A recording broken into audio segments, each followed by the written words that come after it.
paz do Senhor, seja bem-vindo a mais uma lição bíblica. Estamos iniciando o primeiro trimestre de 2024 da classe de adultos e o tema da lição: o corpo de Cristo, origem, natureza e vocação da igreja no mundo. A primeira lição tem o título A Origem da Igreja. O texto áureo: e disse-lhes Pedro: arrependei-vos e cada um de vós seja batizados em nome de Jesus Cristo para perdão dos pecados e recebereis o dom do Espírito Santo. Atos 2:38. Verdade prática: a igreja é a família de Deus, comprada com o sangue de Cristo e selada com o Espírito Santo.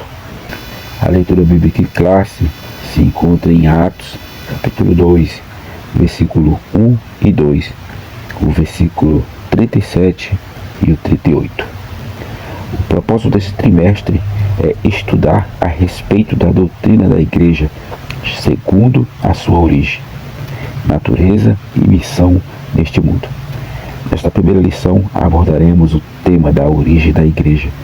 Procuraremos responder as seguintes questões: como o povo de Deus é formado na Bíblia, como a igreja foi plantada por Deus, o que a igreja de fato é. Para tratar e outros assuntos, contaremos com o pastor José Gonçalves, líder da Assembleia de Deus em Água Branca, Piauí, mestre em teologia, graduado em filosofia, escritor de diversas obras editadas pela CPAD e membro da Comissão de Apologética da CGADB. A lição ela tem 3 objetivos. O primeiro é descrever a trajetória do povo de Deus na Bíblia e na história. Segundo, apresentar a igreja como criação divina. Terceiro, identificar a igreja como comunidade de salvos. Introdução. Uma rápida leitura do Novo Testamento é suficiente para percebermos o que a igreja é de fato e que importância ela tem. Para os apóstolos e os primeiros cristãos, a igreja era relevante. Paulo, por exemplo, a denominou de coluna e firmeza da verdade, 1 Timóteo 3,15, e Pedro a chamou de geração eleita, 1 Pedro 2,9. Nesta lição, mostraremos o que a Bíblia de fato revela sobre a Igreja de Deus. Veremos que a eclesia, a Igreja de Deus, longe de ser meramente uma associação de pessoas, é uma instituição divina. A palavra-chave: igreja. Primeiro ponto: o povo de Deus na Bíblia e na história. Subtópico 1: no Antigo Testamento. Há uma série de palavras no Antigo Testamento para referir-se ao povo de Deus. A mais frequente delas é Kaal, que a Septuaginta traduz na maioria das vezes como eclesia. O sentido é de uma convocação ou de uma reunião. Desta forma, uma assembleia, qualquer que fosse o seu objetivo ou propósito, poderia ser descrita como uma Kaal. Exemplos pode ser visto em Gênesis 49, versículo 6, 1 Reis 2:3 e Juízes 22. Nesses textos, vemos Kaal sendo usada em relação a uma assembleia reunida e conselho para cuidar de assuntos da natureza civil em contexto de conflitos militares.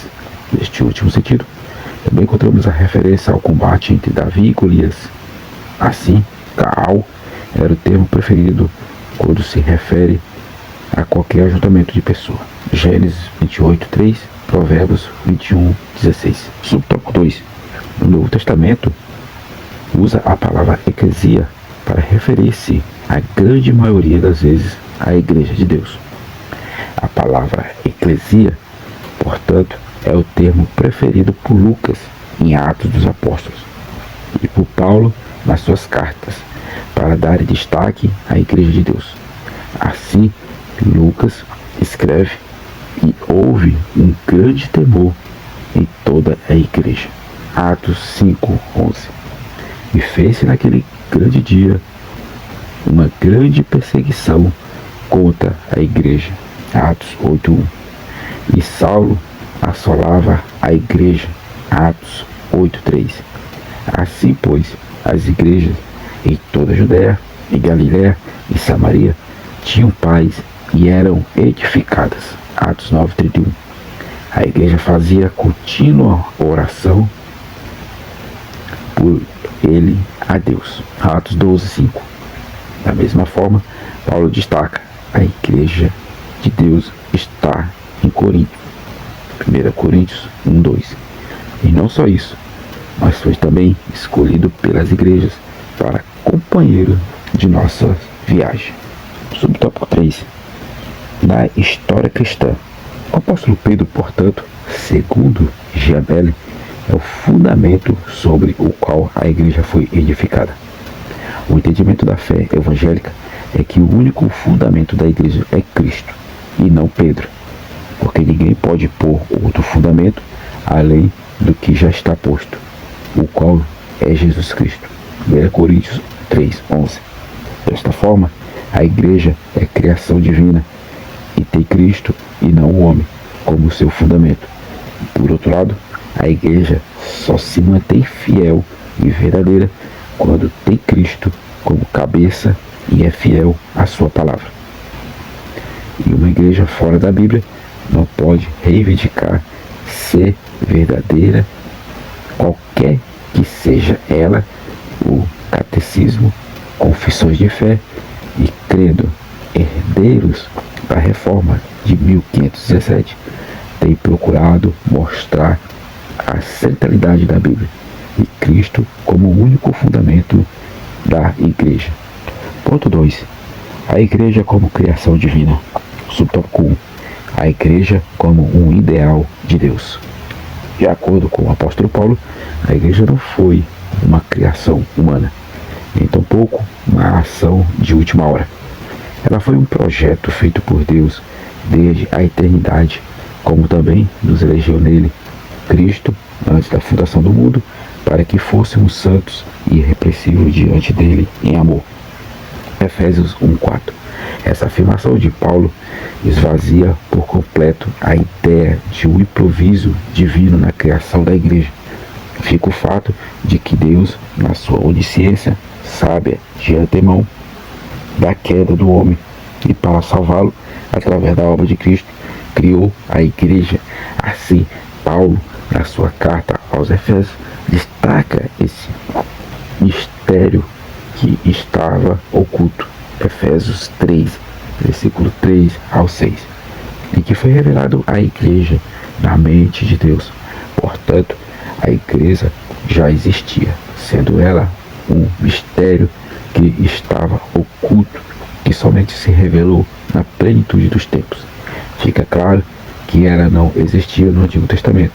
Deus tinha um povo debaixo do Antigo Pacto, só que esse povo, embora fazendo parte do seu reino, não era a igreja. Estava, portanto, tem a sua origem na Nova Aliança. Ela nasce no Pentecostes. Subtópico 2. A igreja como uma realidade concreta. Como vimos, a igreja não ficou apenas na mente de Deus. Ela passou a existir de uma forma concreta. Diversos fatos deixam claro que a igreja não começou até depois da ascensão de Cristo. Primeiro, ela envolvia o mistério, o que significa algo antes escondido, oculto e agora revelado. Segundo, o mistério não foi revelado até o período dos apóstolos e profetas no Novo Testamento. Terceiro, este período teve lugar depois do Antigo Testamento, uma vez que não foi em outros séculos, antes do período em que Paulo escreveu. Quarto, gramaticalmente, o apóstolo e profetas estão ambos precedidos por um antigo aos seus santos apóstolos e profetas, indicando que devem ser considerados como uma única classe. Os apóstolos e profetas do Novo Testamento eram a base da igreja, que mostra que a igreja se iniciou com eles. E sexto, Cristo é a principal pedra da esquina. O edifício não pode existir a menos que a pedra da esquina esteja no lugar. Sétimo, e finalmente, Efésios 3, 4, 5, juntamente com passagens paralelas, revela que a igreja do mistério não existiu antes do termo de Cristo. A igreja é o mistério de Cristo, não revelado em outras gerações, como agora tem sido revelado pelo Espírito aos seus santos apóstolos e profetas. A igreja simplesmente não existia no Antigo Testamento. Os gentios não eram cordeiro das bênçãos de Deus, mas estavam separados da comunidade de Israel. Efésios 2, 12. E a parede de separação que estava no meio não foi derrubada. Versículo 14. Até que a cruz recebesse o suporte de Romanos 16, 25, 26. Ele é poderoso para vos afirmar, segundo o meu evangelho e a pregação de Jesus Cristo, conforme a revelação do mistério que desde tempos eternos esteve oculto, mas se manifestou agora. Subtópico 3. A igreja no Pentecoste. Depois do Pentecoste, Lucas destaca que todos os dias acrescentava ao Senhor a igreja aqueles que se haviam de salvar. Atos 2, 47. Ouvindo eles isto, compungiram-se com o coração e perguntaram a Pedro e aos demais apóstolos. Subtópico 3. A igreja no Pentecoste. Depois do Pentecoste, cumprindo-se o dia de Pentecoste, estavam todos reunidos no mesmo lugar. E de repente veio do céu um som como de um vento veemente, impetuoso, e encheu toda a casa que estava sentados. Ouvindo eles isto, compungiram-se em seu coração e perguntaram a Pedro e aos demais apóstolos: que faremos, varões e irmãos?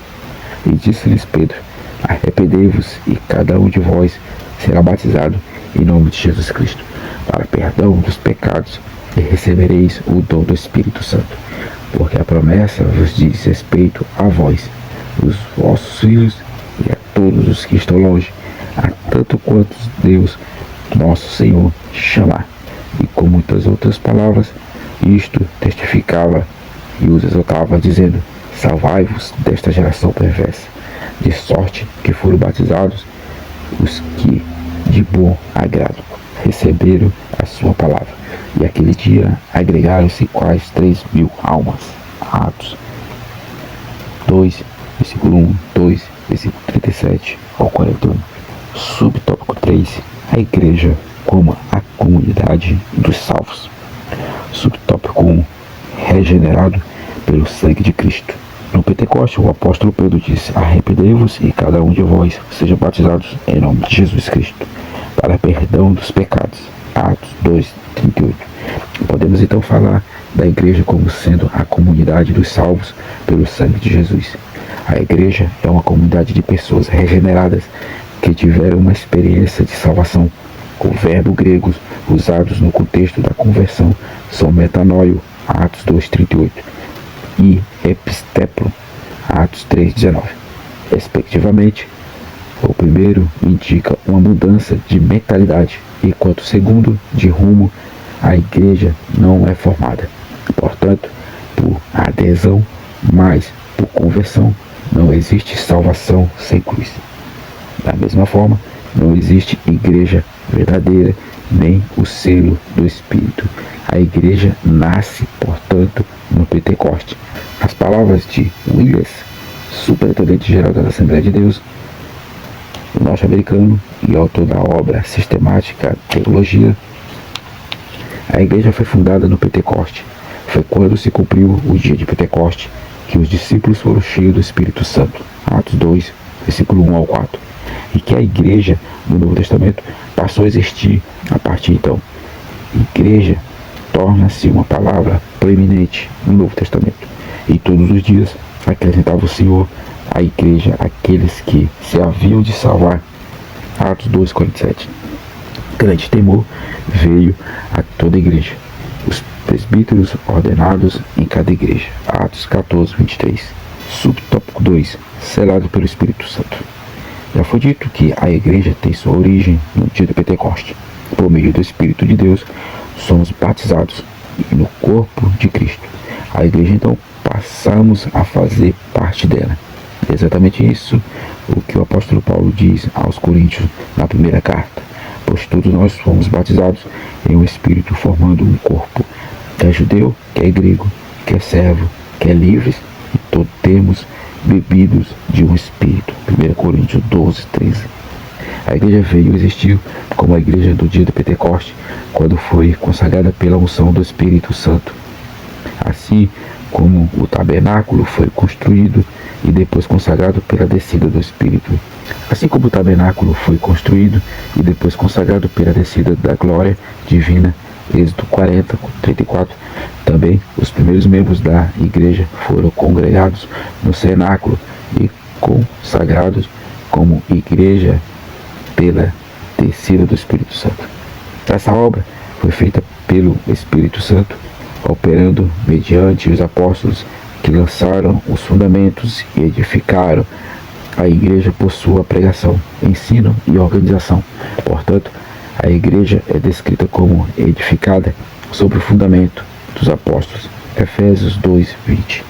Várias são as razões para crermos que a igreja teve sua origem, ou pelo menos foi publicada, reconhecida pela primeira vez no dia de Pentecoste, embora na era pré-cristã. Deus certamente se associa-se a uma comunidade pactual de fiéis. Não há evidência clara de que o conceito de igreja existe no período do Antigo Testamento. Ao citar expressamente eclesia pela primeira vez, Mateus 16, 18, Jesus fala de algo que iniciaria no futuro. Edificarei, oikodesmo, é um verbo do futuro simples, não uma expressão de disposição ou determinação. A condição do corpo de Cristo é natural que a igreja depende integralmente da obra concluída por ele na terra, sua morte, ressurreição e ascensão, e da vinda do Espírito Santo. João 16, 7, Atos 20, 28, 1 Coríntios 12, 13. Subtópico 3. O batismo de Cristo e do Espírito Santo. O apóstolo Pedro, que exortou os presentes no dia de Pentecoste e se arrependerem, também disse: e recebereis o dom do Espírito Santo. Atos 2, 38. É relevante o fato de que o apóstolo Paulo afirma: pois todos fomos batizados por um Espírito, a fim de sermos um só corpo, quer judeu, quer gregos, quer escravo, quer livres, e a todos nós foi beber de um único Espírito. 1 Coríntios 12, 13. A preposição que aparece no texto grego e que a versão traduz como em é mais bem compreendida no seu sentido instrumental, isto é, por como a versão da Bíblia King James, a tradução mais fiel ao texto grego, que possui um sentido instrumental nesse aspecto. É por um Espírito quando recebemos a Cristo como Salvador. É o Espírito Santo que nos batiza no corpo de Cristo. Esse é um batismo de iniciação. Ele faz de nós membros do corpo de Cristo.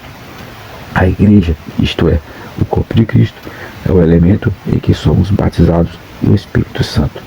1 Coríntios 12, 13. É o agente desse batismo. Por outro lado, o batismo do Espírito Santo, do qual Cristo é o agente, é um batismo de capacitação. Atos 2, versículo 1 ao 4, capítulo 10, versículo 44 ao 46 e o capítulo 19, versículo 1 ao 6. São, portanto, duas coisas diferentes. Chegamos à nossa conclusão desta lição. Vimos como surgiu a igreja fundada por Cristo. Ela existiu primeiramente no plano de Deus até se estabelecer no Novo Testamento, após a morte e ressurreição de Cristo e a infusão dos cristãos no corpo de Cristo por meio do Espírito Santo. A igreja, portanto, não foi idealizada por homem algum, nem tampouco está fundada sobre teses humanas. O seu fundamento é Cristo, que é a cabeça da igreja. Por isso, é um grande privilégio fazer parte da igreja do corpo de Cristo. Você que ficou até aqui, Deus vos abençoe. Deixe seu like, comente, compartilhe a lição. Se não é inscrito, se inscreva no canal. Deus vos abençoe.